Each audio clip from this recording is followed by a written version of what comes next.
ಎಲ್ರಿಗೂ ನಮಸ್ಕಾರ. ನಮ್ಮ ಬಾಹುಬಲಿ ಕಾರ್ಯಕ್ರಮಕ್ಕೆ ತಮ್ಮೆಲ್ಲರಿಗೂ ಆತ್ಮೀಯವಾದ ಸ್ವಾಗತ. ನಮ್ಮ ಕರ್ನಾಟಕ ಸಾಧಕರ ನಾಡು, ಸಾಧನೆಯ ನಾಡು. ಸಾಕಷ್ಟು ವ್ಯಕ್ತಿಗಳು, ವ್ಯಕ್ತಿತ್ವಗಳು ಈ ನಾಡನ್ನು ಕಟ್ಟಿದೆ. ಅಂತಹ ಓರ್ವ ವ್ಯಕ್ತಿಯ ಪರಿಚಯ ಇವತ್ತಿನ ನಮ್ಮ ಕಾರ್ಯಕ್ರಮದಲ್ಲಿ ಮಾಡೋಣ.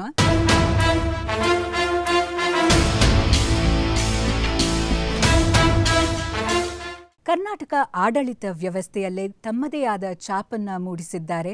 ಸತತ 4 ವರ್ಷಗಳ ಕಾಲ ಬೆಂಗಳೂರು ನಗರ ಜಿಲ್ಲೆಯ ಜಿಲ್ಲಾಧಿಕಾರಿಗಳಾಗಿ ಕಾರ್ಯನಿರ್ವಹಿಸಿದ್ದಾರೆ. ನಿಷ್ಪಕ್ಷಪಾತ ನಾಯಕರಾಗಿದ್ದಾರೆ, ಹಾಗೆ ಕಾರ್ಯಕ್ಷಮತೆಗೆ ಹೆಸರುವಾಸಿಯಾಗಿದ್ದಾರೆ. ನಮ್ಮ ಬಾಹುಬಲಿ ಶ್ರೀಯುತ ವಿ. ಶಂಕರ್, ನಿವೃತ್ತ IAS ಅಧಿಕಾರಿ, ಅವರನ್ನ ಕಾರ್ಯಕ್ರಮಕ್ಕೆ ಸ್ವಾಗತಿಸೋಣ. ಸರ್ ನಮಸ್ಕಾರ, ಕಾರ್ಯಕ್ರಮಕ್ಕೆ ಸ್ವಾಗತ. ನಮಸ್ಕಾರ. ಬೆಂಗಳೂರು ಮಹಾನಗರ, ಇದರ ವ್ಯಾಪ್ತಿ ಏನು, ಬೆಂಗಳೂರು ಆದದ್ದು ಹೇಗೆ, ಇದರ ಹಿನ್ನೆಲೆ ಬಗ್ಗೆ ಒಂಚೂರು ತಿಳಿಸಿ.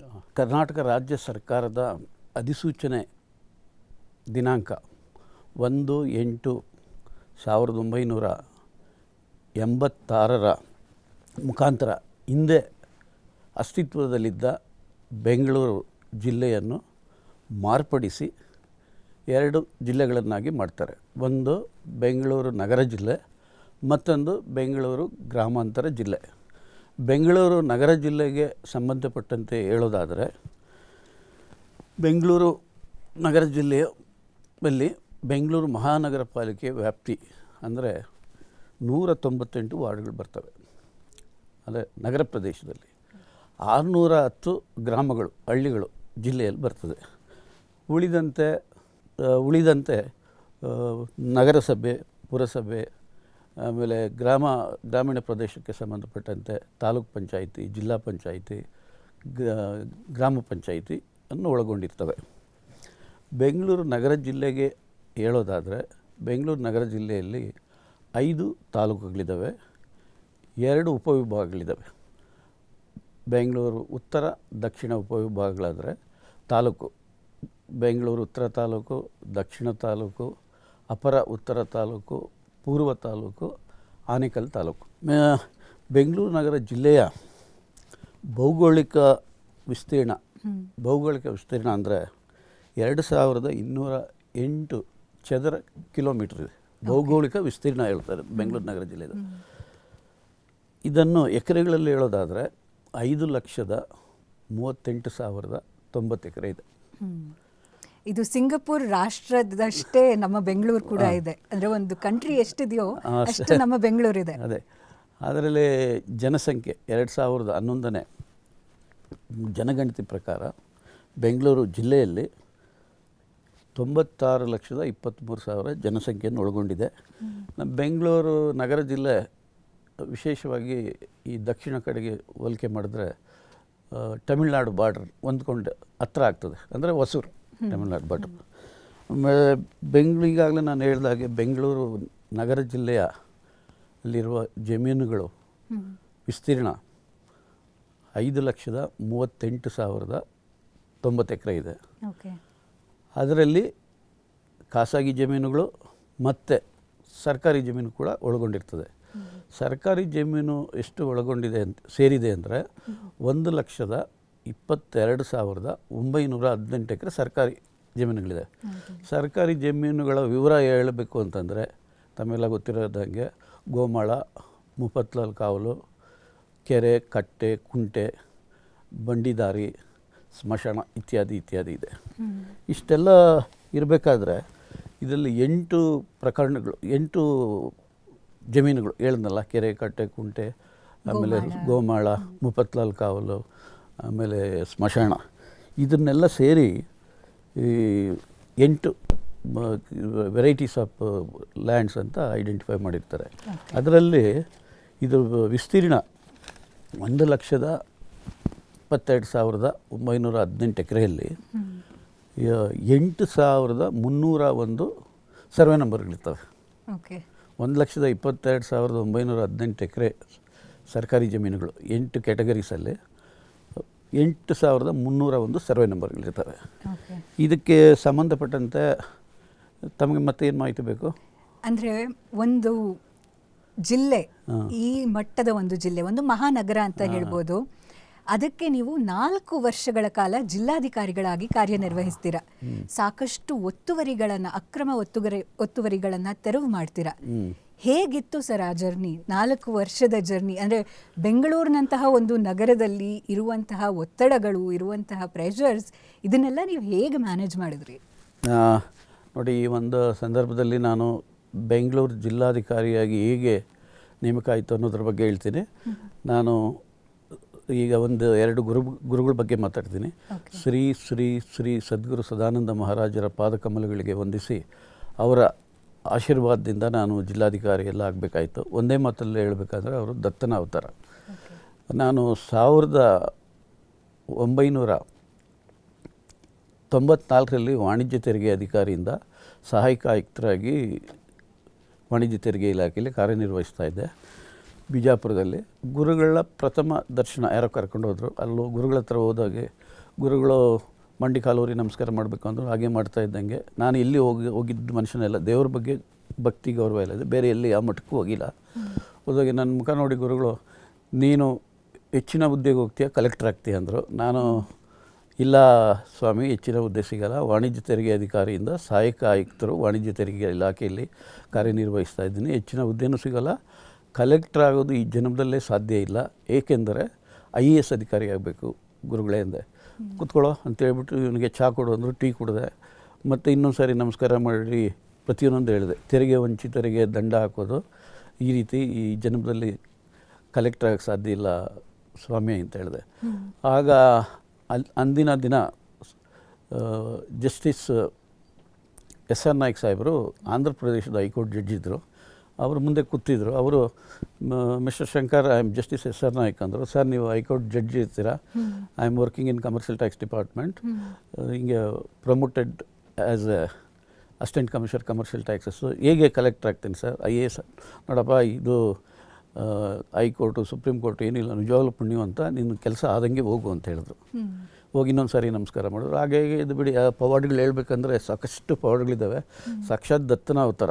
ನಾವು ಸಿನಿಮಾಲ್ಲಿ ಶಿರ್ಡಿ ಸಾಯಿಬಾಬಾ, ಗುರು ರಾಘವೇಂದ್ರ ಸ್ವಾಮಿ ಅವರ ಪವಾಡ್ಗಳನ್ನ ಸಿನಿಮಾಲ್ಲಿ ನೋಡಿದರೆ, ನಾನು ಗುರುಗಳ ಜೊತೆ 2 ವರ್ಷ ಇದ್ದು ಎಲ್ಲ ಪವಾಡ್ಗಳು ನೋಡಿದ್ದೀನಿ. ಅಂದರೆ ಆಶ್ರಮದಲ್ಲಿರಬೇಕಾದ್ರೆ ನೀರು, ಎಲೆಕ್ಟ್ರಿಸಿಟಿ ಇಲ್ಲ ಅಂದರೆ, ಜನ್ರೇಟ್ರ್ ಇಲ್ಲ, ಇದಿಲ್ಲ ಅಂದರೆ ಒಂದು ತಮ್ಗೆ ನೀರು ತಗೊಳ್ಳೋನವರು, ತಮ್ಗೆ ನೀರು ಒಂದು ಮಾಡಿ ಹತ್ತಿ ಒಂದು ಕಡ್ಡಿ ತಗೊಳ್ಳೋರು, ದೀಪ ನೀರಲ್ಲೇ ದೀಪ ಉರಿಸಿರೋದು, ಇದು ನಿಮ್ಮ ಕಣ್ಣು ಮುಂದೆ ನಡೆದಿರೋದು. ಆಮೇಲೆ ಬೆಂಗಳೂರಿಂದ ಬಿಜಾಪುರಕ್ಕೆ ಹೋಗಬೇಕಾದ್ರೆ ಪೆಟ್ರೋಲ್ ಆಗೋಯ್ತು ಅಂತ ಡ್ರೈವರ್ನ ಬೈತಾ ಇದ್ದರೆ, ಏನೋ ಹಾಕ್ಸ್ಕೊಳಕ್ಕಿಲ್ಲನೋ ಅಂತ, ಕ್ಯಾನ್ ನೀರು ತೊಗೊಂಬರೋ, ಹಿಂಗೆ ಮುಟ್ಟಿದ್ರೆ ಪೆಟ್ರೋಲ್ ಆಗೋದು. ಸಾಕ್ಷಾತ್ ದತ್ತನ ಅವತಾರ. ಭಾಳಷ್ಟು ಸತ್ತಿರೋನು ಬರೆಸಿದ್ದಾರೆ, ಸಾಕಷ್ಟು ಪವಾಡಗಳಿದ್ದಾವೆ. ಹಂಗಿರ್ಬೇಕಾದ್ರೆ ಒಂದು ನನ್ನ ಇದರಲ್ಲಿ ನಾನು 85ಅಲ್ಲಿ ಸೆಲೆಕ್ಟ್ ಆದವನು ವಾಣಿಜ್ಯ ತೆರಿಗೆ ಅಧಿಕಾರಿಯಾಗಿ. 10 ವರ್ಷ 95ಅಲ್ಲಿ ಒಂದು ಸಾರಿ ಬೆಂಗಳೂರಿಗೆ ಬರಬೇಕು ಅಂತ ಬಂದೆ.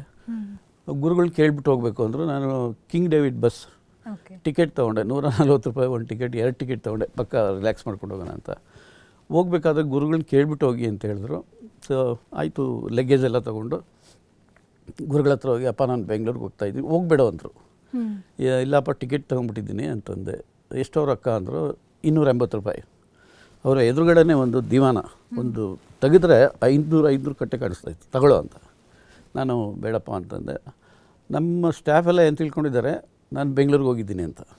ಡ್ರೈವರು ನಾನು ಮಾತ್ರ. ಒಂದು ಬಸ್ ಸ್ಟ್ಯಾಂಡಿಗೆ ಡ್ರಾಪ್ ಮಾಡೋಕ್ಕೆ ಡ್ರೈವರ್ ಇದ್ದಿದ್ದು. ಮಧ್ಯ ಲೀವ್ ಲೆಟ್ರು, ಹೆಡ್ ಕ್ವಾರ್ಟರ್ಸ್ ಬಿಡ್ಲಿಕ್ಕೆ ಪರ್ಮಿಷನ್ನು, ಟಿಕೆಟ್ ತಂದು ಕೊಟ್ಟಿರೋದೆಲ್ಲ ಸ್ಟಾಫ್ಗಳಾಗುತ್ತೆ. ಆಯಿತು, ಮನೆಗೆ ಬಂದು ನಾನು ನಮ್ಮ ಮನೆಯವ್ರಿಗೆ ಹೇಳಿದೆ, ಇಲ್ಲ ಗುರುಗಳು ಹೇಳಿದ್ದಾರೆ ಬರೋದಿಲ್ಲ ಅಂತ. ಸರಿ ಆಯ್ತು ಬಿಡ್ರಿ ಅಂತ. ಬೆಳಗ್ಗೆ 8 ಗಂಟೆ ಅಷ್ಟೊತ್ತಿಗೆ ನಮ್ಮ ಮನೆಗೆ 8 ಜನ ಫೋನ್ ಮಾಡಿದ್ದಾರೆ ಬಿಜಾಪುರದಿಂದ. ಮೇಡಮ್ ಸಾಹೇಬ್ರು ಬಂದಿದ್ದಾರೆ ಅಂತ. ಸಾಹೇಬ್ರು ಇಲ್ಲ. ಒಬ್ಬರು ಈ ಥರ 8 ಜನ ಆದಮೇಲೆ ಏನು 8 ಜನ ಫೋನ್ ಮಾಡಿದರು ಅಂದರೆ, ಅದೇ ನಾನು ಬೆಂಗಳೂರಿಗೆ ಬರ್ತೀನಿ ಅಂತ ಹೇಳಿದೆ, ಅದಕ್ಕೇನೋ ಆಗಿರೋದು ಬಿಡು ಅಂತ ಹೇಳಿದೆ. ಆಮೇಲೆ 10 ಗಂಟೆಗೆ ಆಫೀಸ್ ಕಡೆ ಬರ್ತೀನಿ, 3 ಅಂಬಾಸಿಡರ್ ಕಾರು, 10 ಜನ ಕೂತ್ಕೊಂಡಿದ್ದು. ಅಯ್ಯೋ ಸಾಹೇಬ್ರು ಬಂದರು ಅಂತ. ಯಾಕ್ರಿ, ನಾನು ವಾಣಿಜ್ಯ ತೆರಿಗೆ ಇಲಾಖೆಯಲ್ಲಿ ಕಾರ್ಯನಿರ್ವಹಿಸ್ತಾ ಇರೋದು, ಪೊಲೀಸ್ ಡಿಪಾರ್ಟ್ಮೆಂಟು, ರೆವಿನ್ಯೂ ಆದರೆ ಏನಾದರೂ ಇರ್ತದೆ, ಯಾಕ್ರಿ ಫೋನ್ ಮಾಡಿ ಡಿಸ್ಟರ್ಬ್ ಮಾಡ್ತೀರಾ ಅಂತ ಸ್ವಲ್ಪ ಜೋರು ಮಾಡಿದೆ. ಇಲ್ಲ ಸರ್, ನೋಡಿ ಸರ್ ಈ ಪೇಪರ್ ಅಂತ. ಆ ಕಿಂಗ್ ಡೇವಿಡ್ ಬಸ್ಸು ಚಿತ್ರದುರ್ಗದ ಬಳಿ ಆಕ್ಸಿಡೆಂಟ್ ಆಗಿದೆ, 5 ಜನ ಸತ್ತಿದ್ದಾರೆ. ಇವರು ನಾನು ಹೋಗಿದ್ದೀನಿ ಅಂತ ತಿಳ್ಕೊಂಡು ನಮ್ಮ ಮನೆಗೆ ಫೋನ್ ಮಾಡ್ತಾರೆ, ಬಂದಿಲ್ಲ ಅಂದರೆ ಕನ್ಫರ್ಮ್ ನೋಡಲಿಕ್ಕೆ ಬರೋದು ಅಂತ. ಸೊ ನೆಕ್ಸ್ಟ್ ಗುರುಗಳ ಹತ್ರ ಹೋದ್ರೆ ಹಿಂಗೆ ನೋಡ್ತಾಯಿದ್ರು. ಆಮೇಲೆ ಎರಡನೇ ಸಾರಿ ನಾನು ಪರ್ಮನೆಂಟ್ ಭಕ್ತ ಆದೆ. ಎರಡನೇ ಸಾರಿ ಅಗೇನ್ ಶಿವರಾತ್ರಿ ದಿವಸ ಊರಿಗೂ ಬೇಡ ಹೋಗಬೇಡ ಇಲ್ಲೇ ಇರು ಅಂದರು. ನಾನು ಹೋಗಿ ಗುರುಗಳ ಹತ್ರ ಕೂತ್ಕೊಂಡೆ. ಏನೋ ಮಾಡ್ತಾರೆ ನಿಮಗೆ ಶಿವರಾತ್ರಿ ಹಬ್ಬದ ದಿವಸ ಅಂದರೆ ನಾನು ಹೇಳಿದೆ ರವೆ ಉಂಡೆ ಆಮೇಲೆ ಕಡಲೆಪಪ್ಪು ಉಂಡೆ ಎಲ್ಲ ಮಾಡ್ತಾಯಿದ್ರು. ನಮ್ಮ ತಾಯಿ ಇದ್ದಾಗ ರಾಗಿ ಉಂಡೆ ಅದಕ್ಕೆ ಕೊಬ್ಬರಿ ಅದು ಇದೆಲ್ಲ ಹಾಕೋರು, ದ್ರಾಕ್ಷಿ ಗೋಡಂಬಿ ತಿನ್ಬೇಕನೋ ಅಂತಂದರು. ಇಲ್ಲಪ್ಪ ನೋಡಿ ಕೈಲಿ ಹಿಂಗೆ ಅಂದ್ಕೊಂಡು ಹಿಂಗೆ ಒಂದೊಂದೊಂದು ಕೊಟ್ಟರು ಬರೀ ಕೈಲಿ. ಸೊ ಇಷ್ಟೆಲ್ಲ ಆದಮೇಲೆ ನಾನು ಪರಮ ಭಕ್ತನಾಗೆಲ್ಲ ಇದ್ದೆ. ಒಂದು ಸರಿ ಗುರುಗಳನ್ನ ಕೇಳಿ ಬೆಂಗಳೂರಿಗೆ ಬರ್ತಾಯಿದ್ದೆ. ಬೆಂಗಳೂರಿಗೆ ಬರಬೇಕಾದ್ರೆ ನನ್ನ 1984 ಇಂಟರ್ವ್ಯೂ ಅಟೆಂಡ್ ಆದೋಗೆ ನನ್ನ ಮೇಲೆ ಒಬ್ಬ ಇದ್ದ ಕೃಷ್ಣಮೂರ್ತಿ ಅಂತ. ಅವನು IPS ಸೆಲೆಕ್ಟ್ ಆಗಿದ್ದ. ಆಗಲೇ ಇಂಟರ್ವ್ಯೂಗೆ ಯಾಕ್ರಿ ಬರ್ತೀರಾ ಅಂದರೆ, ಇಲ್ಲ ಶಂಕರ್ ಅವರೇ IPS ಸೆಲೆಕ್ಟ್ ಆಗಿದ್ದೀನಿ, ನನಗೆ ಈ ಪಂಜಾಬಲ್ಲಿ ಇಲ್ಲಿ ಹಾಕ್ಬಿಟ್ರೆ IPS ಬೇಡ, ಇಲ್ಲಿ KSS ಸಾಕು ಅಥವಾ DYSP ಸಾಕು. ಸೊ ನನಗೆ ಯಾವ ಇನ್ಫ್ಲೂಯೆನ್ಸ್ ಇಲ್ಲ ಏನಿಲ್ಲ. ಅವನು ಇಂಟರ್ವ್ಯೂಗೆ ಬಂದ, ಅಸಿಸ್ಟೆಂಟ್ ಕಮಿಷನರ್ ಆಗೂ ಸೆಲೆಕ್ಟ್ ಆದ, ರಿಪೋರ್ಟ್ ಮಾಡ್ಕೊಂಡಿಲ್ಲಂತೆ. ಎಲ್ರಿ ಸಿಕ್ಕಿದ್ರಿ ನೀವು? ಇಲ್ಲ ಶಂಕರ್ ಅವರೇ ನಾನು ಆಗಲಿಲ್ಲ, ಕೇರಳ ಕೇಡ್ರಲ್ಲಿ 2 ಜಿಲ್ಲೆಗಳಲ್ಲಿ SP ಆಗಿ ಇದ್ದೀನಿ, I am due for promotion ಅಂದ. Then I started submitting representation to government. ನನ್ನ ಕೆಟಗರಿಯಲ್ಲಿ ಮೇಲೆ ಇರೋರು ಬಂದಿಲ್ಲ, ಹುದ್ದೆ ಉಳ್ಕೊಂಡಿದೆ ಅಸಿಸ್ಟೆಂಟ್ ಕಮಿಷನರು. ನನಗೆ ಇನ್ನಿಬ್ಬರಿದ್ದಾರೆ, ಅವ್ರಿಗೆ AC ಮಾಡಿ ನನಗೆ DOSP ಕೊಡಿ, revise and reallot according to merit and preferences indicated by me ಅಂತ. 10 ವರ್ಷ ಆದಮೇಲೆ ಕೊಡ್ಲಿಕ್ಕೆ ಸಾಧ್ಯನೇ ಇಲ್ಲ, ಅದು ನಿಯಮಗಳೆಲ್ಲ ಅವಕಾಶ ಇಲ್ಲ. ಕೇಸ್ ಹಾಕಿದ್ರು, ಡಿಸ್ಮಿಸ್ ಆಗ್ತದೆ ಅಂದರು. ಆಯಿತು, ಮುಗೀತು, ಎಲ್ಲ ಆಯಿತು. ಆಮೇಲೆ ಗುರುಗಳಿಗೆ ಹೇಳಿದೆ, ಅಪ್ಪ ಈ ಥರ ಕೋರ್ಟ್ ಬೆಂಗಳೂರಿಗೆ ಹೋಗ್ತಾ ಇದ್ದೀನಿ, ಕೋರ್ಟ್ ಕೇಸ್ ಇದೆ, ಹೋಗೋ ನಿನ್ನ ಕಡೆ ಆಗ್ತದೆ ಅಂದರು. ಆಮೇಲೆ ನಮ್ಮ ಅಡ್ವೊಕೇಟ್ ಬರಬೇಡ್ರಿ ಶಂಕರ್ ಅವರೇ, ಲಾಸ್ಟ್ ಇಯರಿಂಗಲ್ಲೇ ಜಡ್ಜು 10 ವರ್ಷ ಆಗಿಬಿಟ್ಟಿದೆ, ಡಿಸ್ಮಿಸ್ ಮಾಡ್ತೀನಿ, ಇನ್ನಾರ್ಡಿನೇಟ್ ಡಿಲೇ ಲ್ಯಾಚಸ್ 1 ಟಿಕೆಟ್ ಅಂತ ಇದ್ರು, ಯಾಕೆ ವೇಸ್ಟ್ ಮಾಡ್ಕೊಂಡು ಬರ್ತೀರಾ ಅಂತ. ಇಲ್ಲ ಆದ್ರೂ ಹೋದೆ. ಕೋರ್ಟಲ್ಲಿ ಕೂತ್ಕೊಂಡಿದ್ರೆ ಯಾಕ್ರಿ ಬರ್ತೀರಾ, ಡಿಸ್ಮಿಸ್ ಮಾಡ್ತೀನಿ ಅಂತ ಹೇಳಿದ್ರು ಅಂತ. ಕೇಸ್ ಬಂತ, ಓಹ್ ದಿಸ್ ಕೇಸ್ನ ಅಡ್ಮಿಟ್ ಇಶ್ಯೂ ನೋಟಿಸ್. ನೆಕ್ಸ್ಟ್ ಇಯರಿಂಗಲ್ಲಿ ಆರ್ಡರ್ ಆಯಿತು, appointing for the post of assistant commissioner or DOSP according to merit and preferences indicated by him ಅಂತ. ಒಂದು ರಿವ್ಯೂ ಹಾಕಿದ್ರು. ರಿವ್ಯೂ ಏನಾಗಲ್ಲ ನನಗೆ ಗೊತ್ತು. ಆಮೇಲೆ SLPನೂ ಹಾಕಿದ್ರು ಸರ್ಕಾರ, supreme court. First time supreme ಕೋರ್ಟ್ಗೆ ಹೋಗಿದ್ದು. ಅಷ್ಟರೊಳಗಡೆ ನಾನು ಇಲ್ಲೊಂದು ಕಂಟೆಂಪ್ಟ್ ಹಾಕಿದ್ದೆ, ಇಂಪ್ಲಿಮೆಂಟ್ ಮಾಡಲಿಲ್ಲ ಅಂತ. ಕಂಟೆಂಪ್ಟಲ್ಲಿ ಒಂದು ಆರ್ಡ್ರ್ ಮಾಡಿದರು, the chief secretary of Karnataka shall file an affidavit as to why action shall not be initiated against him, disobedience of this court order dated so and so, personal appearance ಅಂತ ಮಾಡಿದ್ರು, contempt. ಇವತ್ತು ನಾನು ಗುರುಗಳಿಗೆ ಹೇಳಿದೆ, ಅಪ್ಪ ನಾಳೆ supreme ಕೋರ್ಟಲ್ಲಿ case ಇದೆ, ಹೋಗ್ತೀನಿ. ಹೋಗೋ, ನಾಳೆನೇ ನಿನ್ನ ಕಡೆ ಆಗುತ್ತೆ ಅಂದರು. ಸೊ ಫಸ್ಟ್ ಟೈಮ್ ಡೆಲ್ಲಿಗೆ ಹೋಗಿದ್ದು 95. ಸೊ ಡೆಲ್ಲಿಗೆ ಫ್ಲೈಟಲ್ಲಿ ಹೋಗಿ ಅಲ್ಲಿ ಇಳ್ಕೊಂಡು ನಮ್ಮ ಅಡ್ವೊಕೇಟ್ ಹೇಳ್ತಾಯಿದ್ರು, ಇಲ್ಲಪ್ಪ ಇದಕ್ಕೆ ಸ್ಟೇ ಕೊಟ್ಬಿಡ್ತಾರೆ ಹಾಗೆ ಹೇಗೆ ಅಂತ. ಅಷ್ಟೊತ್ತಿಗೆ ಅದು DYSP ಫ್ಯಾಕ್ಸಲ್ಲಿ ತರಿಸ್ಕೊಂಡೆ ಹೋಟ್ಲಲ್ಲಿ. ಇಳ್ಕೊಂಡು ಆದಮೇಲೆ ತೋರಿಸಿದೆ, ಇದಾಗಿದೆಯಾ, ಒಂದು 8-10 ವರ್ಷ ನಡೆಯುತ್ತೆ ಬಿಡಿ ಅಂತ. ಹೋಟೆಲಲ್ಲಿ ಕೂತಿದ್ದೀವಿ, ನಾವು ಹಿಂಗೆ ಕೂತಿದ್ದೀವಿ. First time Delhi, first time flight supreme court ಕೂತ್ಕೊಂಡಿದ್ದೀವಿ. ನಮ್ಮ ಅಡ್ವೊಕೇಟ್ ಎದ್ದು ನಿಂತ್ಕೊಂಡೇ ಇಲ್ಲ. ಆ ಕಡೆ ಗೌರ್ಮೆಂಟ್ ಅಡಿಷನಲ್ ಸಾಲಿಸಿಟರ್ ಜನರಲ್ ತುಂಬ ಚೆನ್ನಾಗಿ ಆರ್ಗ್ಯೂ ಮಾಡಿದ್ರು. There is no provision in existing general recruitment rules to consider the case of the applicant. ನಿಯಮಗಳೆಲ್ಲ ಅವಕಾಶ ಇಲ್ಲ, ಇದು ಸ್ಟೇ ಕೊಡಬೇಕು, ಅದು ರದ್ದುಪಡಿಸ್ಬೇಕು. ಜಡ್ಜ್ ಇಬ್ಬರು ಹಿಂಗೆ ಮಾತಾಡ್ಬಿಟ್ಟು, no delay condoned SLP is dismissed. ನಮ್ಮ ಅಡ್ವೊಕೇಟ್ ಎದ್ದು ನಿಂತ್ಕೊಂಡು ಆರ್ಗ್ಯೂನೇ ಮಾಡಲಿಲ್ಲ. ಆಮೇಲೆ ಸೊ ಆಯಿತು, ಆಯಿತು ಬಂದು ಹೊರಗಡೆ ಆದರೆ ಹಿಂಗೆ ಬರಬೇಕಾದ್ರೆ ಯಾರೋ ಒಂದು ಜಡ್ಜ್ಮೆಂಟ್ ಕೊಟ್ಟರು ನನಗೆ, ಹಿಂದಿಯಲ್ಲಿ ಮಾತಾಡಿ, ನನಗೆ ಹಿಂದಿನೂ ಬರಲ್ಲ. ಹೋಗಿ ಲಾಡ್ಜಲ್ಲಿ ಕೂತ್ಕೊಂಡು 1 ಕೋಟಿಗೆ 1 ಕೇಸ್ ಇಲ್ಲ ಶಂಕರ್ ಅವರೇ ಅಂತ ನಮ್ಮ ಅಡ್ವೊಕೇಟ್ ಹೇಳಿದ್ರು. ವಿ ಶಂಕರ್ IPS ಅಂತ ಬರೆದ್ರು. ರೆಟ್ರಾಸ್ಪೆಕ್ಟಿವ್ ಕೊಟ್ಬಿಟ್ಟಿದ್ರಲ್ಲ, ಕಂಟೆಂಪ್ಟಲ್ಲಿ ಹಾಕಿದ್ದಲ್ಲ. ಆ ಜಡ್ಜ್ಮೆಂಟ್ ಕಾಪಿ ಒಂದು ಕೊಟ್ಟಿದ್ರಲ್ಲ, ನಾನು ಅದನ್ನು ಇಲ್ಲ ಪೊಲೀಸ್ ಸರ್ವಿಸ್ ಅಲ್ಲ ರೆವಿನ್ಯೂ ಸರ್ವಿಸ್ ಆಗಬೇಕು, ನಿಮಗೆ ತುಂಬ ಆಸೆ ರೀ, ಆಗಿದ್ದೇ ಹೆಚ್ಚು, ಹೇಗಾಗುತ್ತೆ ಈ ಜಡ್ಜ್ಮೆಂಟ್ ಓದಿ ಅಂದೆ. ಅದು ಓದೋಕ್ಕೂ ತಯಾರಿಲ್ಲ ಅವರು. ಆ ಜಡ್ಜ್ಮೆಂಟ್ ಏನು ಅಂದರೆ, ಅಶೋಕ್ ಅಲಿಯಾಸ್ ಸೋಮಣ್ಣಗೌಡ ಅಂತ ಹುಬ್ಳಿಯಲ್ಲಿ ಅಸಿಸ್ಟೆಂಟ್ ಇಂಜಿನಿಯರ್ ರಿಕ್ರೂಟ್ಮೆಂಟನ್ನು ಚಾಲೆಂಜ್ ಮಾಡ್ತಾರೆ. 120 ಜನ ಕೋರ್ಟ್ಗೆ ಹೋಗಲ್ಲ, 121ನೇ ಅವನು. ಅದು ಸೆಲೆಕ್ಟ್ ಮಾಡಿರೋದು ಕ್ಯಾನ್ಸಲ್ ಮಾಡ್ತಾರಲ್ಲ, ಯಾಕೆ ಕ್ಯಾನ್ಸಲ್ ಮಾಡಿದ್ರಿ ಅಂತ 121ನೇ ಹೋಗ್ತಾನೆ. ಈ ಕೋರ್ಟಿಗೆ ಕೂಡ ಸುಪ್ರೀಂ ಕೋರ್ಟಲ್ಲಿ ಕಾನ್ಸ್ಟಿಟ್ಯೂಷನ್ ಬೆಂಚಲ್ಲಿ ಅವನಿಗೆ ಕೊಡಿ ಅಂತ, ಅವನೊಬ್ಬನಿಗೆ ಕೊಡಿ ಅಂತ, not 120, 121. Only appellant is entitle for relief, not others, though having higher merit than the appellant. Since they have not approached the court for the redressal, they are not entitle for relief. ಕೊಡಿ ಅಂತ ಆಯಿತು. ನಾನು ಆ judgment ಓದ್ನಲ್ಲ, ನನ್ನ ಮೇಲೆ ಇದ್ದರು ಇಬ್ಬರು ಹೋಗಿಲ್ಲ ಕೋರ್ಟ್ಗೆ. ನಾನು ಅವ್ರಿಗೆ ಹೇಳ್ತಾ ಇದ್ದೆ, ಬನ್ನಿರಿ ನೀವಿಬ್ಬರು AC ನಾನು DSP ಆಗ್ತೀನಿ ಅಂತ. ಇಲ್ಲ ನಿಮ್ದಾದರೆ ನಮ್ದು ಆಗ್ತದೆ ಅಂತ ಇದ್ರಲ್ಲ. ನಮ್ಮ ಅಡ್ವೊಕೇಟ್ಗೆ ತೋರಿಸಿದೆ, ಅವ್ರು ನೋಡ್ಲಿಕ್ಕೂ ತರಿಲ್ಲ, ನೋಡ್ಬಿಟ್ಟು ಆಯಿತು ಅಂತ. ಕಂಟೆಂಪ್ಟಲ್ಲಿ ನೆಕ್ಸ್ಟ್ ಹೋದ್ವಿ. ಹೋಗ್ತಾ ಇದ್ದಂಗೆ DYSP ಆರ್ಡರ್ ರೆಟ್ರಾಸ್ಪೆಕ್ಟಿವ್ ಸೀನಿಯಾರಿಟಿ ಅಂದರೆ IPS ಎಲ್ಲ ಬರ್ತಾಯಿದ್ದು. Compliance is not proper my lord, revenue service ಆಗಬೇಕು ಅಂತ ನಮ್ಮ ಅಡ್ವೊಕೇಟ್ ಈ ಸುಪ್ರೀಂ ಕೋರ್ಟ್ ಜಡ್ಜ್ಮೆಂಟ್ ತೋರಿಸು. ಆವಾಗ DOSP ಆರ್ಡ್ರನ್ನ ಸೆಟ್ ಅಸೈಡ್ ಮಾಡಿ ಅಸಿಸ್ಟೆಂಟ್ ಕಮಿಷನರ್ 1985ಇಂದ ಅಂತ ಕೊಟ್ಟರು. ಸೀನಿಯಾರಿಟಿ, ಮಾನಿಟರಿ ಬೆನಿಫಿಟ್ಸು, ಸ್ಯಾಲ್ರಿ ಎಲ್ಲ ಬಂತು, ಎಕ್ಸೆಸ್ ಹಿಂಗೆಲ್ಲ ಆಗಿ ಗುರುಗಳು ಹೇಳಿದ್ದೆಲ್ಲ ಆಗಿ ನಾನು ಜಿಲ್ಲಾಧಿಕಾರಿ ಅಂತ ಹೇಳ್ತೀವಲ್ಲ, ಬೆಳಗಾಂ ಜಿಲ್ಲೆಯಲ್ಲಿ ಪ್ರೊಬೇಷನರಾಗಿ ಕೆಲಸ ಮಾಡ್ತಾಯಿದ್ದೆ. ಹುಬ್ಳಿ ಧಾರವಾಡದಲ್ಲಿ ಮಠ ಇದೆ ರಾಯಪುರದಲ್ಲಿ. 11/2/96ಗೆ ಗುರುಗಳ ಹತ್ರ ಬಂದೆ ನಾನು. ತಾನು ನೋಡಿಬಿಟ್ಟು ಬರೋ ಅಂದರು, ಕೂತ್ಕೊಂಡೆ. ಆಮೇಲೆ ನೋಡೋ, ನಾನು ನಾಳೆ ಹೋಗ್ತಾ ಇದ್ದೀನಿ, ನನ್ನ ಮೇಲೆ ವಿಶ್ವಾಸ ಇಲ್ದವನು ಆಶ್ರಮದ ಜವಾಬ್ದಾರಿ ವಹಿಸ್ಕೊಂಡಿದ್ದಾನೆ. ಇಲ್ಲೇ ಸದ್ಗುರು ಸದಾನಂದ ಮಹಾರಾಜರ ಆಶ್ರಮ ಅಂತಿದೆ ಚಕ್ರವರ್ತಿ ಲೇಔಟಲ್ಲಿ. ನನ್ನ ಮೇಲೆ ವಿಶ್ವಾಸ ಇಲ್ದವನು ಆಶ್ರಮದ ಜವಾಬ್ದಾರಿ ಇದೆ.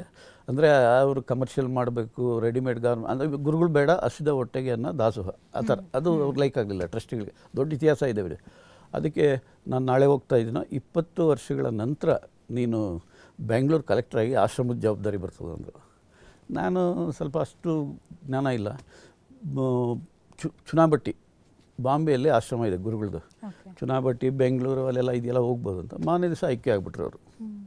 ನಾನು ಬೆಳಗಾಮಿಂದ ಹಾಗೆ ಬಂದೆ. ನೋಡಿ ತುಂಬ ಅಷ್ಟು ದುಃಖ ನನ್ನ ಜೀವನದಲ್ಲೇ ಯಾವತ್ತಾಗಲಿಲ್ಲ. ಬಾಬಾ ಪಾದದ ಮೇಲೇ ತಲೆ ಇಟ್ಕೊಂಡು ಕೇಳ್ಕೊಂಡೆ, ಅಪ್ಪ ನಿನ್ನ ಜೊತೆ ನನ್ನ ಜೀವ ಹೋಗಲಿ ಅಂತ. ನಾನು ಎಷ್ಟು ದಡ ಇದ್ದೀನಿ, ಸರ್ ಅಂತೆಲ್ಲ ಎಳ್ದಂಗೆ ಹಾಕಿದ್ರು. ಆಮೇಲೆ ಯಾದಗಿರಿ ಪೋಸ್ಟಿಂಗ್ ಆಯಿತು, ಟ್ರೈನಿಂಗ್ ಎಲ್ಲ ಮುಗಿದು ಅಲ್ಲಿ ಹೋಗಿ ಪೋಸ್ಟಿಂಗ್ ನೋಡಿದ್ರೆ ಫಸ್ಟ್ ಟೈಮ್ ನಿಮಗೆ ಗೊತ್ತಿದೆ, KS ಆಫೀಸರ್ಸ್ಗೆ ಸಬ್ ಡಿವಿಷನಲ್ ಮ್ಯಾಜಿಸ್ಟ್ರೇಟ್ ಅಂತ ಕೊಡ್ತಾ ಇರಲಿಲ್ಲ. ಫುಡ್ ಅಸಿಸ್ಟೆಂಟು, SLA HQA ಮಾಡಿ ಆಮೇಲೆ ಕೊಡೋರು. ಈ ನಾನಲ್ಲಿ ಹೋದರೆ ಶಿವರಾಮ್ IAS ಆಫೀಸರ್ ಇದ್ದರು, ಅದು ಖಾಲಿಯಾಗಿತ್ತು ಏನೋ ಒಂದು ಇದರಿಂದ. ನನಗೆ ಹಾಕಿದ್ರು ಫಸ್ಟ್ ಟೈಮಲ್ಲಿ.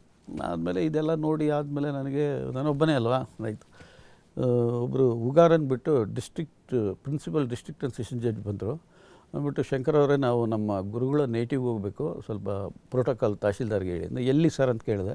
ಸುರ್ಪುರ ಅಂತ ಹೇಳಿದ್ರು. ಸುರ್ಪುರ ತಹಶೀಲ್ದಾರ್ಗೆ ಹೇಳಿದೆ, ನೋಡಪ್ಪ PDJ ಬರ್ತಾ ಇದ್ದಾರೆ, ನೀವು ಸಬ್ ಇನ್ಸ್ಪೆಕ್ಟ್ರು ಪೊಲೀಸರೆಲ್ಲ ಹೋಗ್ರಿ ಅಂತ. ಯಾರು ನಿಮ್ಮ ಗುರುಗಳು ಅಂತ ಕೇಳಿದೆ ಅವನ್ನ. ನಮ್ಮ ಸದಾನಂದ ಬಾಬಾ, ನಮ್ಮ ಗುರುಗಳ ಹೆಸರೇ ಹೇಳಿದ್ರು. ಅಯ್ಯೋ ನನಗೆ, ಸರ್ ನಾನು ಬರ್ತೀನಿ ಸರ್ ಅಂದೆ. ನನಗೂ ಅವರೇ ಗುರುಗಳು ಅಂತ. ಇಲ್ಲ ಶಂಕರ್ ಅವರೇ, ಸಾಕ್ಷಾತ್ ಈಶ್ವರ ಆ ರೂಪದಲ್ಲಿ ಬಂದಿದ್ದರು, ಅವ್ರದ್ದು ಪವಾಡ ಎಲ್ಲ ಹೇಳಿದ್ರು. ಒಂದು ಹೇಳ್ತೀನಿ, ಭಾಳ ಇದ್ದಾವೆ ಅಂತ. ಏನು ಸರ್ ಅಂದೆ. ಡಿಸೆಂಬರ್ 25ಕ್ಕೆ ಗುರುಗಳ ಹತ್ರ ಹೋದ್ರಂತೆ. ಅಪ್ಪ ನಾನು ಇನ್ನು 6 ದಿವಸ ರಿಟೈರ್ ಆಗಿಬಿಡ್ತೀನಿ ಅಂತ. ಡಿಸೆಂಬರ್ 31ಕ್ಕೆ ಯಾರೋ ನಿನ್ನ ರಿಟೈರ್ ಮಾಡೋದು, ಹೋಗೋ ಕಂಟಿನ್ಯೂ ಆಗ್ತೀಯ, 6 ದಿನ ಅಲ್ಲೋ 6 ವರ್ಷವರೆಗೂ ಇರ್ತೀವಿ, ಹೋಗೋ ಅಂದ್ರಂತೆ. ಅದಕ್ಕೆ ಸುಪ್ರೀಂ ಕೋರ್ಟ್ ಜಡ್ಜು ಡಿಸೆಂಬರ್ 30ಕ್ಕೆ ಆದೇಶ ಮಾಡಿದ್ರಂತೆ. ಅದು ಫ್ಯಾಕ್ಟ್. ಅದು ಏನಂತ, ನಾಳೆ ಯಾರು ನಿವೃತ್ತಿ ಆಗ್ತಾ ಇದ್ದಾರೆ ಅವರು ಫ್ಯಾಮಿಲಿ ಕೋರ್ಟ್ ಜಡ್ಜಸ್ ಆಗಿ ಮುಂದುವರಿಬೇಕು.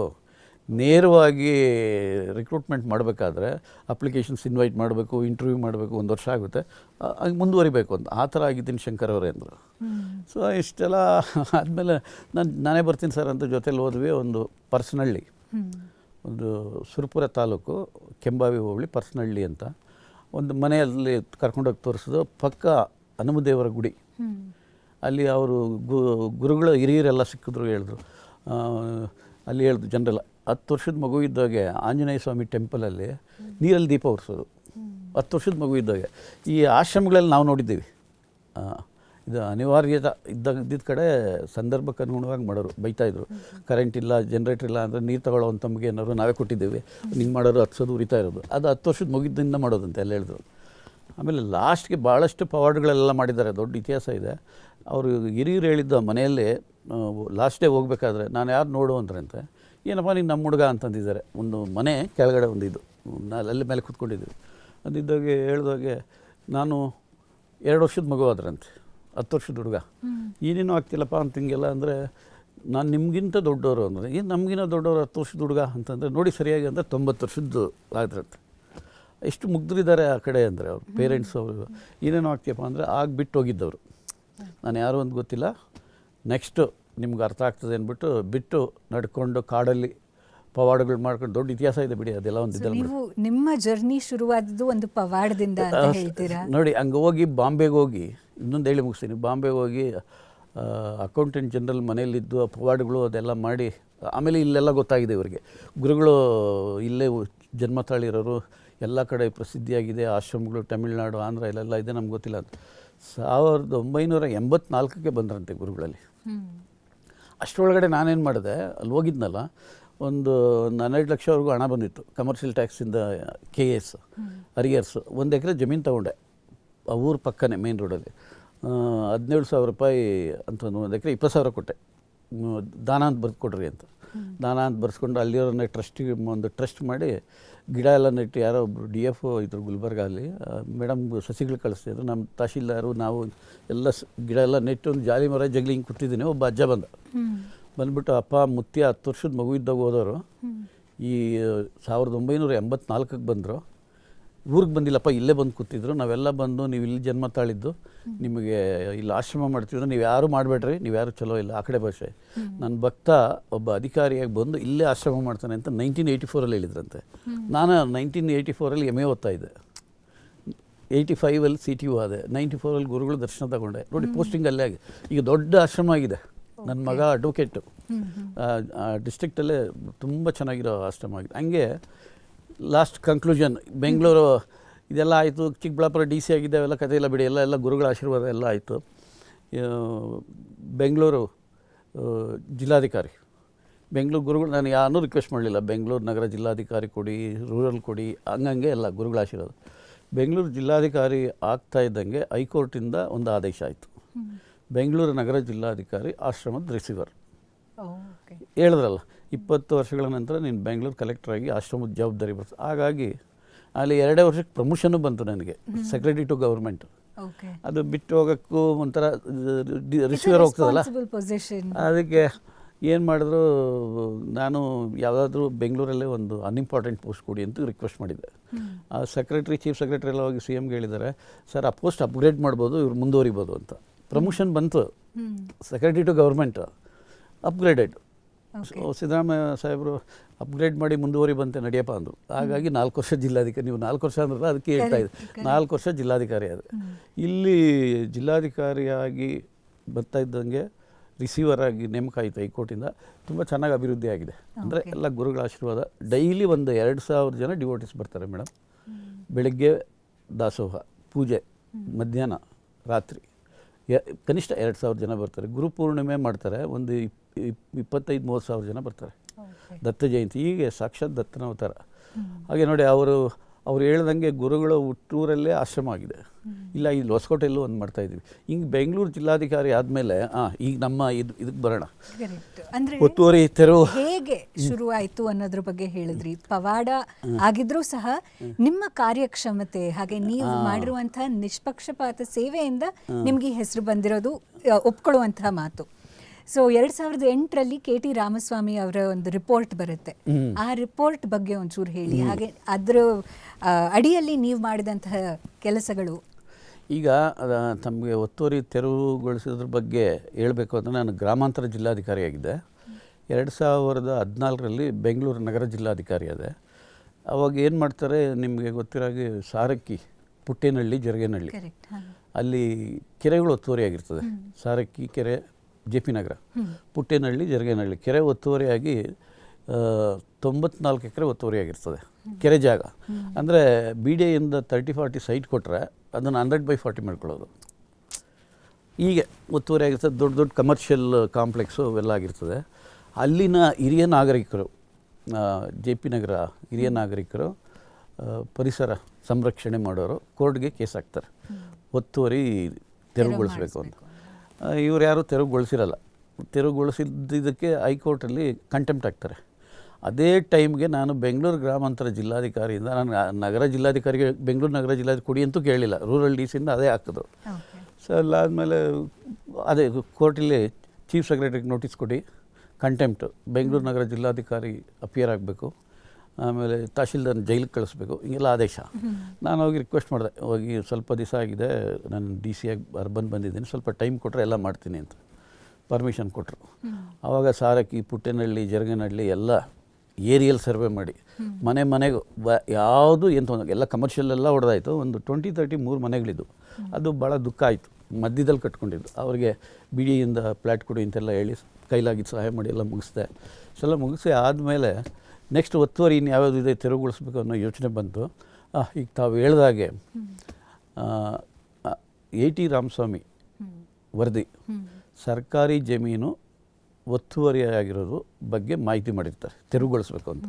ಅವರು ಎಷ್ಟು ಒತ್ತುವರಿ ಆಗಿದೆ ಅಂದ್ಬಿಟ್ಟು ಸದನ ಸಮಿತಿ ಅವರು ಎ ಟಿ ರಾಮಸ್ವಾಮಿ ಅವರ ನೇತೃತ್ವದಲ್ಲಿ ಒಂದು ಅಂದಿನ ಸರ್ಕಾರ ಸದನ ಸಮಿತಿ ರಚನೆ ಮಾಡಿರ್ತದೆ, ಎಮ್ ಎಲ್ ಸಿಗಳೆಲ್ಲ ಅವರು ಅಮೂಲಾಗ್ರವಾಗಿ ಪರಿಶೀಲನೆ ಮಾಡಿ, ಅಂದರೆ ಆಕಾರ ಬಂದ್ ಅಂತಿರುತ್ತೆ ನಮ್ಮಲ್ಲಿ ಕಂದಾಯ ಇಲಾಖೆಯಲ್ಲಿ. ಒಂದು ಹಳ್ಳಿಯಲ್ಲಿ ಆಕಾರ ಬಂದ ಇದ್ದರೆ ಅಲ್ಲಿ ಎಷ್ಟು ಜಮೀನುಗಳಿದ್ದಾವೆ, ಅದರ ಏನು ಸ್ಟೇಟಸ್ ಎಲ್ಲ ಗೊತ್ತಿರ್ತದೆ. ಅದನ್ನೆಲ್ಲ ತುಂಬ ಚೆನ್ನಾಗಿ ಮಾಡಿದರು ಅವರು.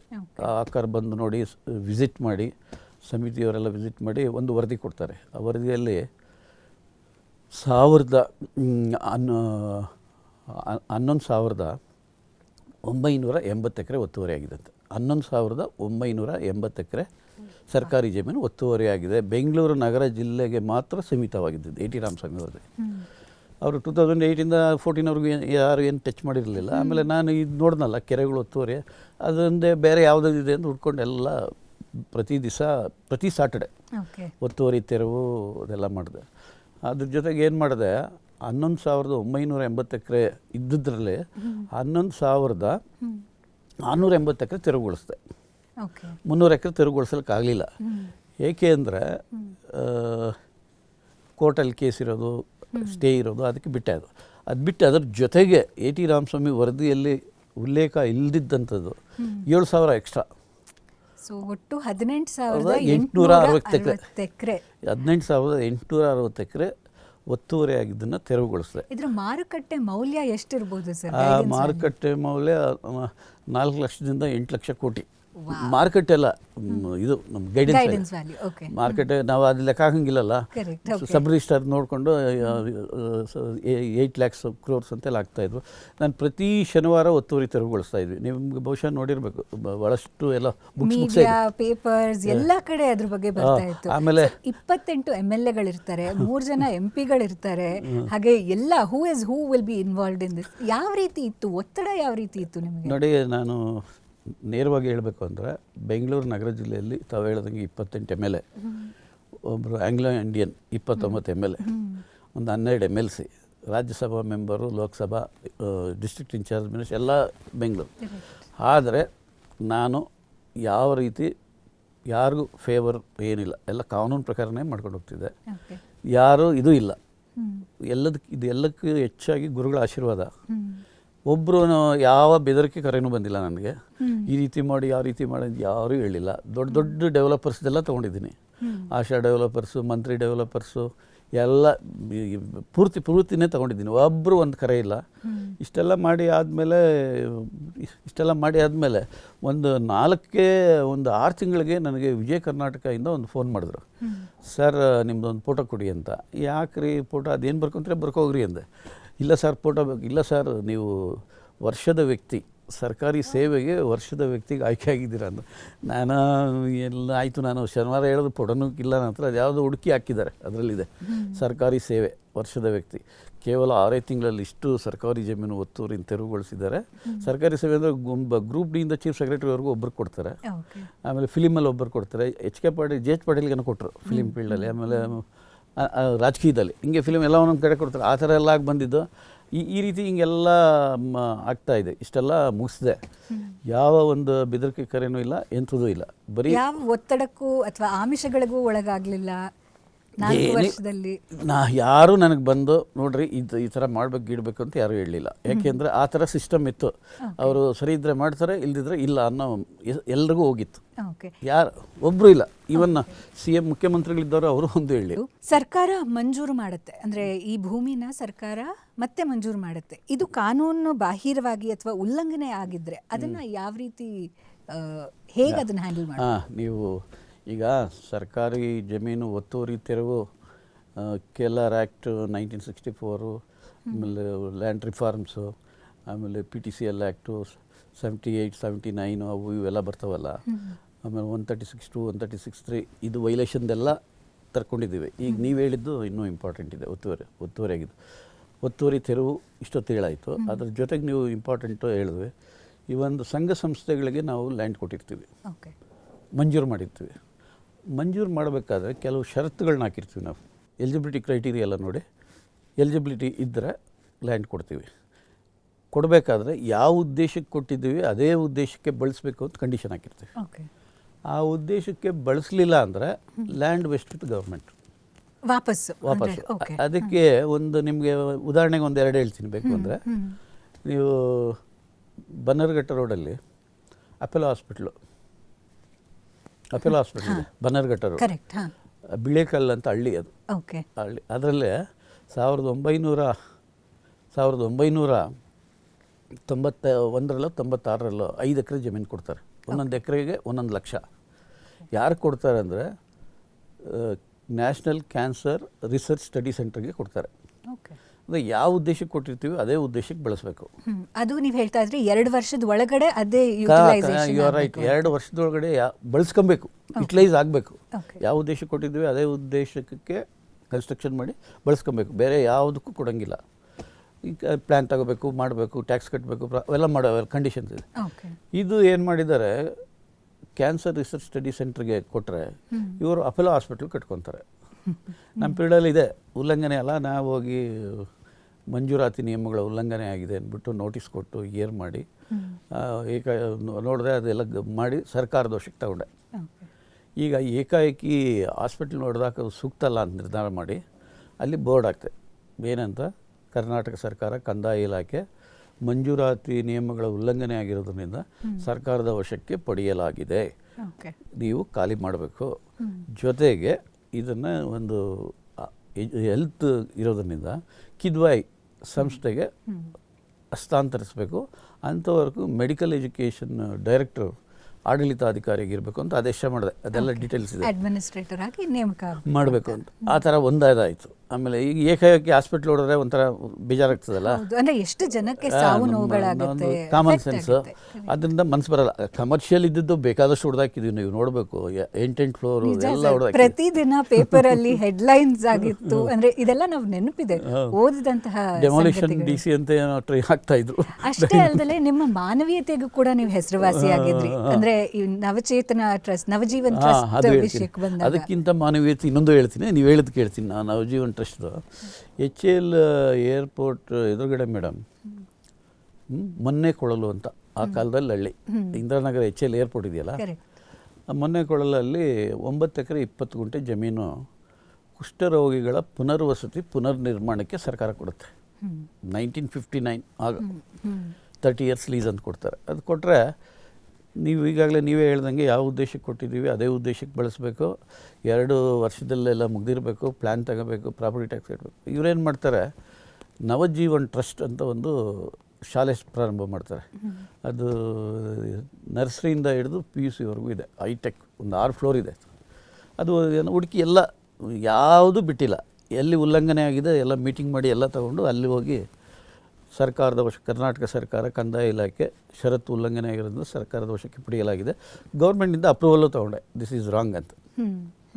ಒಂದು 50 ಜನ ಪಾಪ ಕುಷ್ಠರೋಗಿಗಳು. ದ್ವಂದ್ವ ಅನ್ಸಲ್ವಾ? ಅಂದರೆ ಒಂದು ಕಡೆ ಎಜುಕೇಷನಲ್ ಇನ್ಸ್ಟಿಟ್ಯೂಷನ್, ಇನ್ನೊಂದು ಕಡೆ ರೂಲ್ಸು, ಯಾವ ರೀತಿ ಅದನ್ನು ನೋಡಿ. ಅದು ಪಾಪ ಒಂದು 50 ಜನ ಹೆಣ್ಮಕ್ಳು ಕುಷ್ಠರೋಗಿಗಳು, ಅದು 50 ಜನ ಇದ್ದಾರೆ ಅಷ್ಟೇ, ಒಂದು ಅರ್ಧ ಎಕರೆಯಲ್ಲಿದೆ.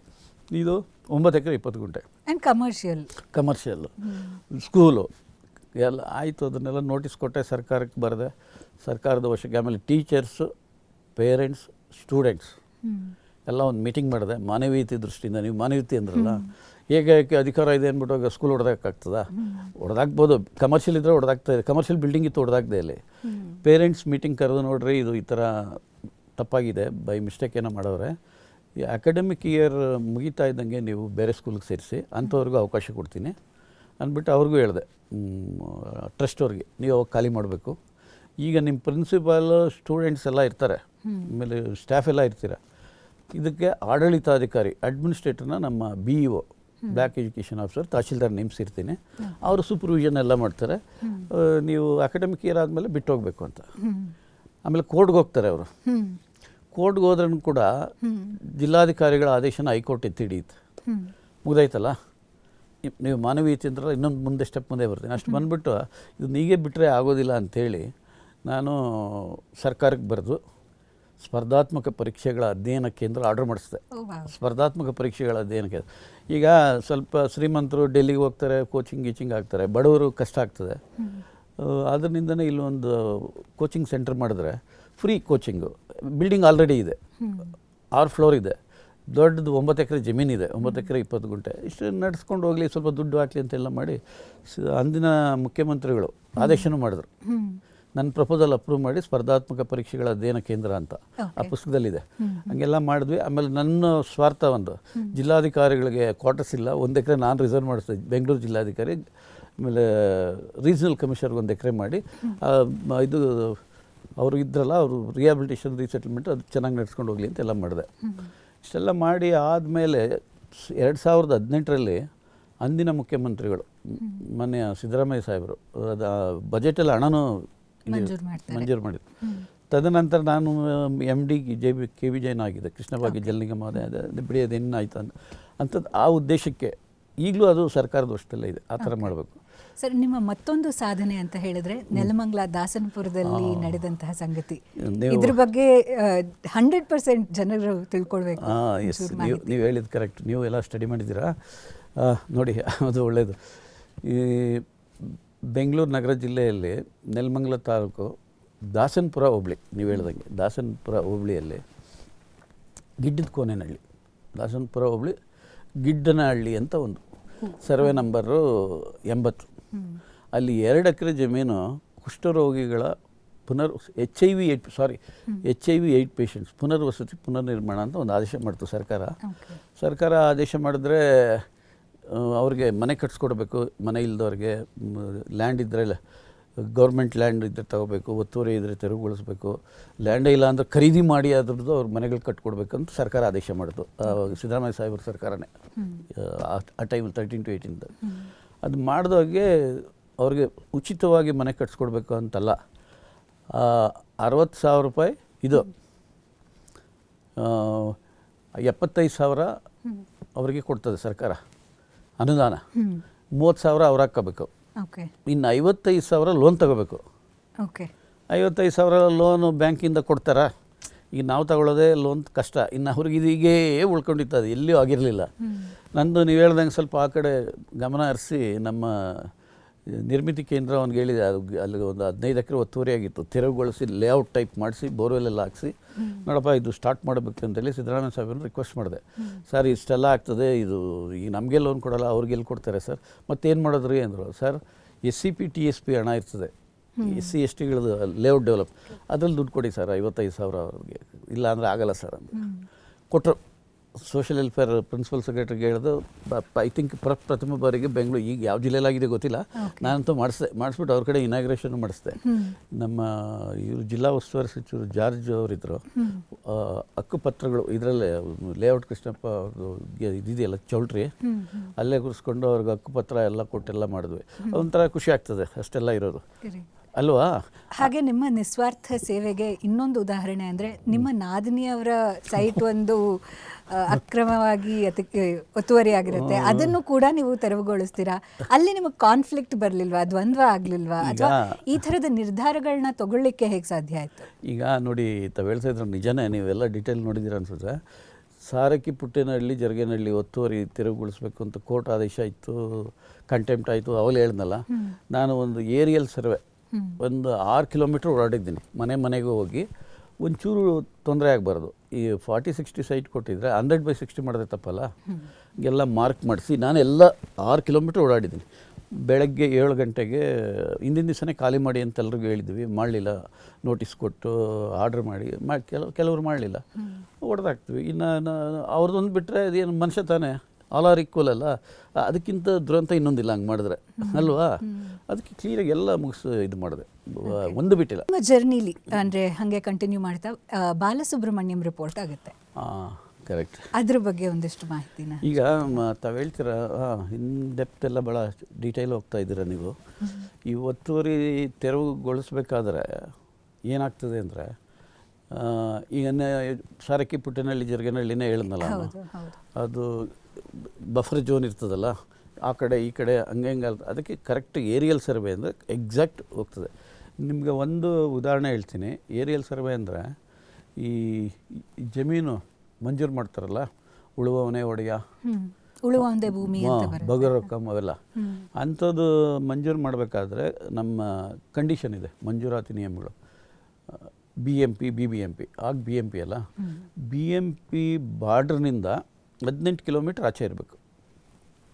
BMP ಬಾರ್ಡ್ರ್ನಿಂದ 18 ಕಿಲೋಮೀಟ್ರ್ ಆಚೆ ಅವನು ಒತ್ತುವರಿ ಮಾಡ್ಕೊಂಡಿರ್ಬೇಕು. ಅಂದರೆ ಒತ್ತುವರಿ ಅಂದರೆ ಕೋರ್ಟ್ ಸರ್ಕಾರನೇ ಆದೇಶ ಮಾಡ್ತು. ಅಂದರೆ ಸರ್ಕಾರಿ ಜಮೀನಲ್ಲಿ ಒತ್ತುವರಿ ಮಾಡಿಕೊಂಡು ವ್ಯವಸಾಯ ಮಾಡಿಕೊಂಡು ಇದ್ದರೆ ಅವನಿಗೆ ಉಳುವವನೇ ಒಡೆಯ, ನೀವು ಹೇಳಿದ್ರಲ್ಲ.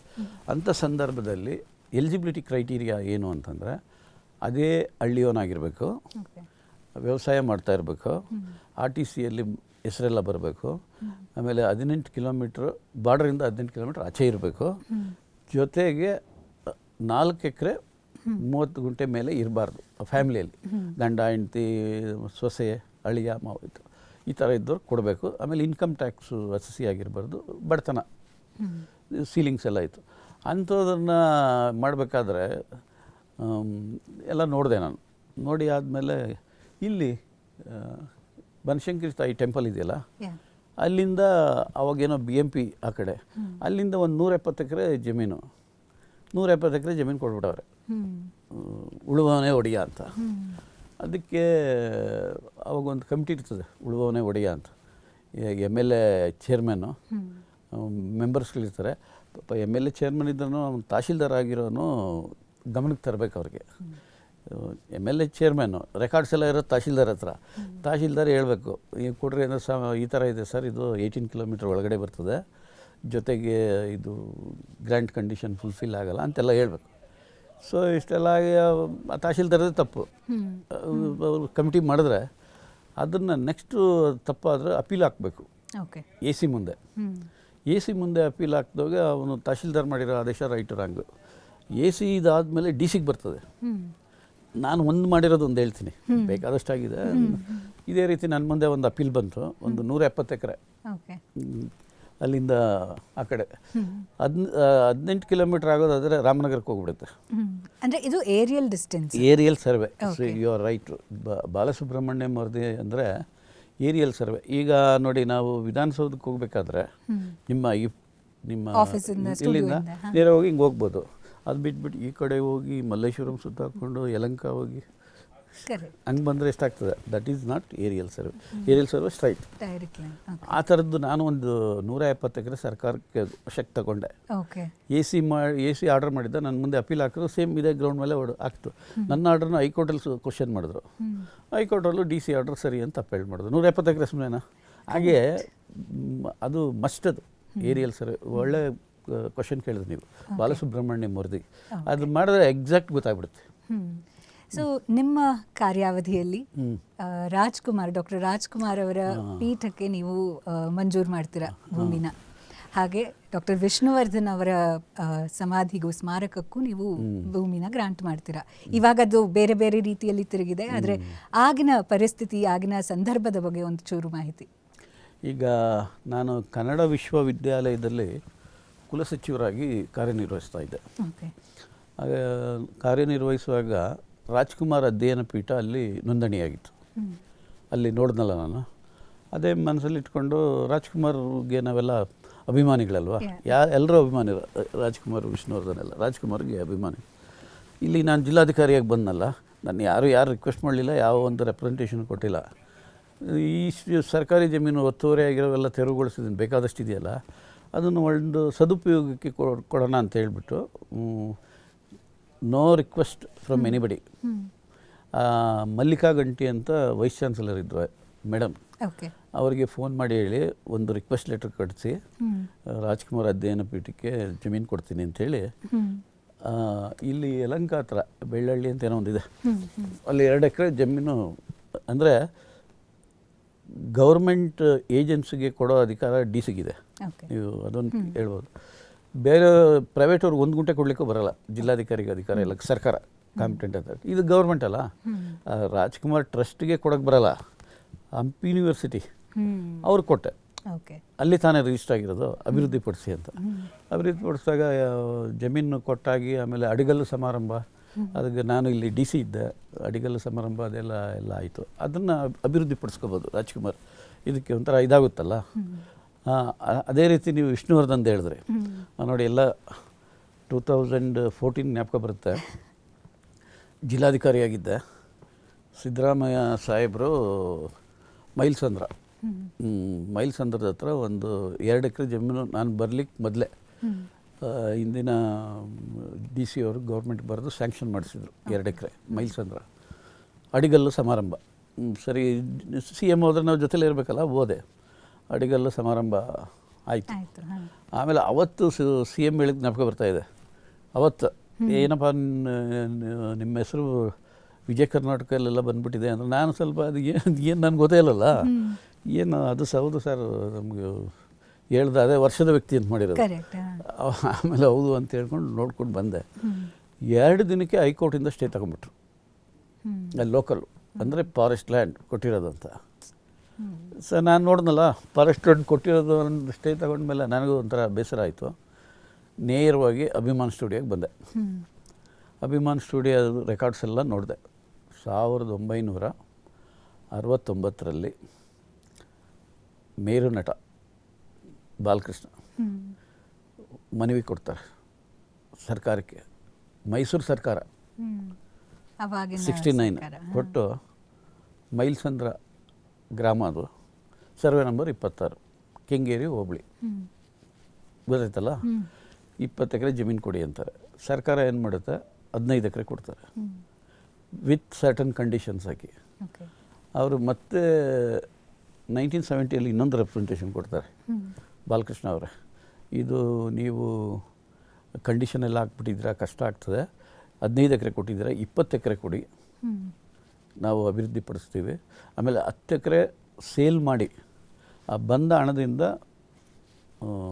ಅಭಿಮಾನ್ ಸ್ಟುಡಿಯೋ ಅಭಿವೃದ್ಧಿಗೊಳಿಸ್ತೀವಿ ಅಂತ ಹೇಳ್ತಾರೆ. ಸರಿ ಆಯಿತು ಅಂತ ಹೇಳ್ತಾರೆ, ಅದು ಕೊಡ್ತಾರೆ. ನಾನು ಈಗ ವಿಷ್ಣುವರ್ಧನ್ ಹತ್ರ ಆಯ್ತಲ್ಲ, ಫಾರೆಸ್ಟ್ ಲ್ಯಾಂಡ್ ಅಂತ ಹೋಗಿ ಕ್ಯಾನ್ಸಲ್ ಆಯ್ತಲ್ಲ, ಇಲ್ಲಿ ಇವ್ರ ಹತ್ರ ಹೋದೆ, ಏನು ಅಭಿವೃದ್ಧಿ ಆಗಲಿಲ್ಲಲ್ಲ. 10 ಎಕರೆ ಇದೆ, ಒಂದು ಶೆಡ್ ಇದೆ, ಅಲ್ಲಿ ವಿಷ್ಣುವರ್ಧನ್ ಸಮಾಧಿ ಇದೆ.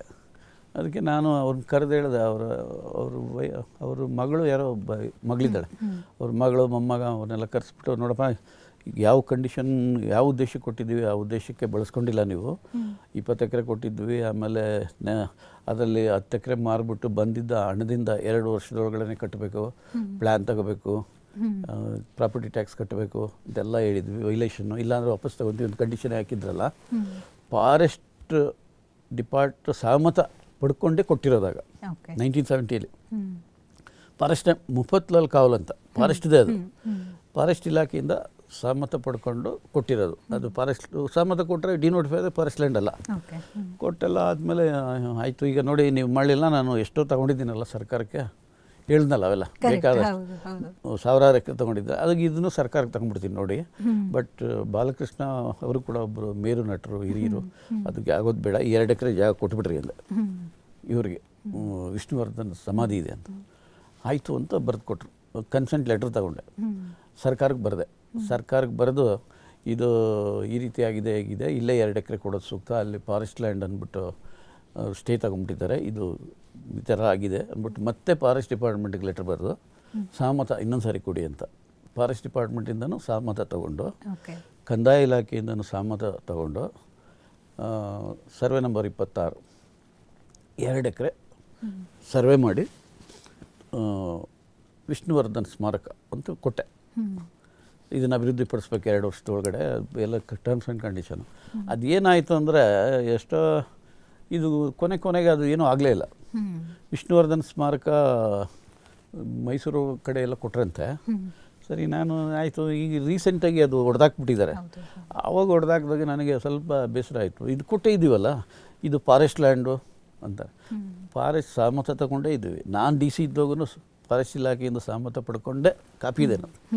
ಕೊಟ್ಟಾದಮೇಲೆ ಅಲ್ಲಿ ಕೊಡೋದು ಸೂಕ್ತ ಅಂತೇಳಿ ಅದೆಲ್ಲ ಆದೇಶ ಮಾಡಿದ್ದೆ.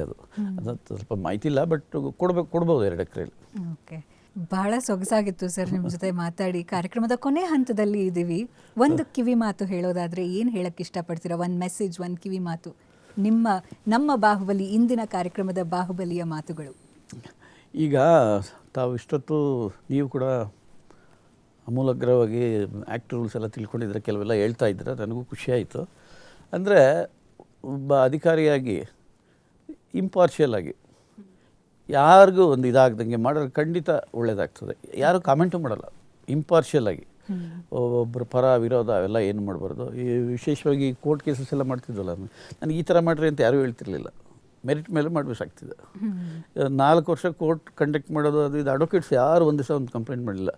ಈ ಒಬ್ಬರಿಗೆ ಹೇಳ್ಕೊಂಡು ಅವರು ಮೆರಿಟ್ ಪ್ರಕಾರ ಮಾಡಿರ್ತಾರೆ ಬಿಡ್ರಿ ಅಂದ್ಕೊಂಡು ಹೋಗೋರಂತೆ. ಹಂಗೆ ನಾವು ನಿಷ್ಠೆಯಿಂದ ಕರೆಕ್ಟಾಗಿ ಇದ್ಬಿಟ್ರೆ ಏನೋ ಅನಿಸೋದಿಲ್ಲ, ಏನು ಬೇಸರನೂ ಆಗಲ್ಲ. ಈಗ ಅಪ್ಪಿತಪ್ಪಿ ಏನೋ ಒಂದು ಫೇವರ್ ಮಾಡಿದರೆ ಕುರಿತಾ ಇರ್ತದೆ, ನಾವು ಅಂಥವ್ರಿಗೆ ಫೇವರ್ ಮಾಡಿದ್ವಿ ಇನ್ನೊಬ್ರಿಗೆ ಮಾಡಲಿಲ್ಲ, ಆ ಥರ ಎಲ್ಲ ಮಾಡಬಾರ್ದು. ಆಲ್ ಆರ್ ಈಕ್ವಲ್ ಅಲ್ವಾ? ಆದಷ್ಟು ಒಳ್ಳೇದು ಮಾಡಲಿಕ್ಕೆ ಪ್ರಯತ್ನ ಮಾಡಬೇಕು. ಈಗ ಈ ಆಶ್ರಯ ಮನೆಗಳು, ಈಗ ನನ್ನ ಅವಧಿಯಲ್ಲಿ 1600 ಎಕರೆ ಒತ್ತುವರಿಯಾಗಿದ್ದ ಜಮೀನನ್ನು ತೆರವುಗೊಳಿಸಿ ಅಂದಿನ ಮುಖ್ಯಮಂತ್ರಿ ಸಿದ್ದರಾಮಯ್ಯ ಸಾಹೇಬರು ಅವ್ರಿಗೆ ಜಮೀನೆಲ್ಲ ಮಾಡಿಸಿ, ಆ ಎಮ್ ಎಲ್ ಎಗಳೆಲ್ಲ ತುಂಬ ಖುಷಿ ಪಡೋರು. ವಿಶೇಷವಾಗಿ ನಮ್ಮ S T Somashekhar M L A ಆ ಕಡೆ ಒಂದು ಫಂಕ್ಷನಲ್ಲಿ ಹೇಳ್ತಾಯಿದ್ರು, ನೋಡಿ ಇವತ್ತಿಷ್ಟೆಲ್ಲ ಆಗಬೇಕಾದ್ರೆ ಜಿಲ್ಲಾಧಿಕಾರಿಗಳು ಕಾರಣ ಅಂತ ಓಪನ್ ಮೀಟಿಂಗೆಲ್ಲ ಹೇಳೋರು. ಹಿಂಗೆಲ್ಲ ಹೇಳಿ ಅವ್ರು ಕೊಟ್ಟಿದ್ದಕ್ಕೆ ಮನೆಗಳೆಲ್ಲ ಕಟ್ಟಿಸ್ತಾ ಇದ್ದೀವಿ ನಾವು, ಅವರು ಒತ್ತುವರಿ ತೆರವು ಮಾಡಿಸಿ ಜಮೀನು ಕೊಟ್ಟಿದ್ದಕ್ಕೆ ಆಶ್ರಯ ಮನೆಗಳೆಲ್ಲ ಕಟ್ಟಿಸಿದ್ದೀವಿ ಅಂತ. 1 ಲಕ್ಷ ಮುಖ್ಯಮಂತ್ರಿಗಳ ವಸತಿ ಯೋಜನೆ 1 ಲಕ್ಷ ಮನೆ ಕಟ್ಟೋದು ಬೆಂಗಳೂರು. ಅದು ನನ್ನ ಜಮೀನು 1600 ಎಕರೆ ಕ್ಲಿಯರ್ ಮಾಡಿಕೊಟ್ಟೆ. ಅಂಥವೆಲ್ಲ ಖುಷಿ ಆಗ್ತದಲ್ಲ. 24 ಸ್ಲಮ್ ಅವೆಲ್ಲ ಆಯಿತು. ಆಮೇಲೆ ವಿಶೇಷವಾಗಿ ಇನ್ನೊಂದು, ಪ್ರತಿ ಹಳ್ಳಿಗೂ ನಾನು ಹೇಳಿದ್ನಲ್ಲ 610 ಹಳ್ಳಿ ಇದೆ ಅಂತ ಬೆಂಗಳೂರು ನಗರ ಜಿಲ್ಲೆಯಲ್ಲಿ, ಈ BBMP ಹೊರತುಪಡಿಸಿ 610 ಹಳ್ಳಿ ಇದೆ. ಅಲ್ಲಿ ಹಳ್ಳಿಗಳ BBMPಗೆ ಅಡ್ಜಸ್ಟೆಂಟ್ ಇರೋ ಹಳ್ಳಿಗಳಿಗೆ ಈ ಲ್ಯಾಂಡ್ ಏನು ಕೊಡೋಕ್ಕೆ ಹೋಗ್ತಿರ್ಲಿಲ್ಲ. ಆ ಕಡೆ ಇರೋರಿಗೆ ನೀ ಸ್ಮಶಾನಕ್ಕೆ ಜಾಗ ಕೊಡ್ತಾಯಿದ್ದೆ. ಸ್ಮಶಾನ ಸುಮ್ಮನೆ ಯಾಕೆ ತೊಂದರೆ, ಎಲ್ರಿಗೂ ಜಾಗ ಕೊಡೋದು. ಆಮೇಲೆ school, government school, college, police station, fire force, anganwadi, ಇಂಥವ್ರಿಗೆಲ್ಲ ಕೊಟ್ಟಿದ್ದೀನಿ. ಆ ಪುಸ್ತಕದಲ್ಲೇ ಇದೆ ಎಲ್ಲ ಡೀಟೇಲು. ಅದೇ ಒಂಥರ ಖುಷಿ ಆಗುತ್ತೆ.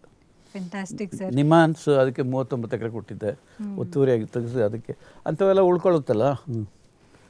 ನಮ್ಮ ನಂತರವೂ ನಮ್ಮ ಹೆಸರು ಅಜರಾಮರವಾಗಿರಲಿಕ್ಕೆ, ಅಮರವಾಗಲಿಕ್ಕೆ ಮಾಡುವಂತಹ ಕೆಲಸನೇ ಸಾಕ್ಷಿ ಅಂತ ಹೇಳ್ತಾರೆ.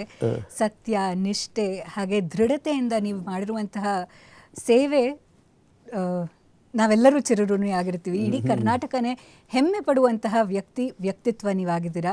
ಕಾರ್ಯಕ್ರಮಕ್ಕೆ ಬಂದು ಇಷ್ಟೆಲ್ಲ ಮಾಹಿತಿಯನ್ನು ಹಂಚಿಕೊಂಡಿದ್ದಕ್ಕೆ ಧನ್ಯವಾದಗಳು ಸರ್. ನಮಸ್ಕಾರ. ನಮಸ್ಕಾರ, ಥ್ಯಾಂಕ್ ಯು. ಇದಾಗಿತ್ತು ಇಂದಿನ ನಮ್ಮ ಬಾಹುಬಲಿ ಕಾರ್ಯಕ್ರಮ. ತಮ್ಮೆಲ್ಲರಿಗೆ ಇಷ್ಟ ಆಗಿದೆ ಅಂತ ಭಾವಿಸ್ತೀನಿ. TV5 ಕನ್ನಡ ವಾಸ್ತವದ ಪ್ರತಿರೂಪ.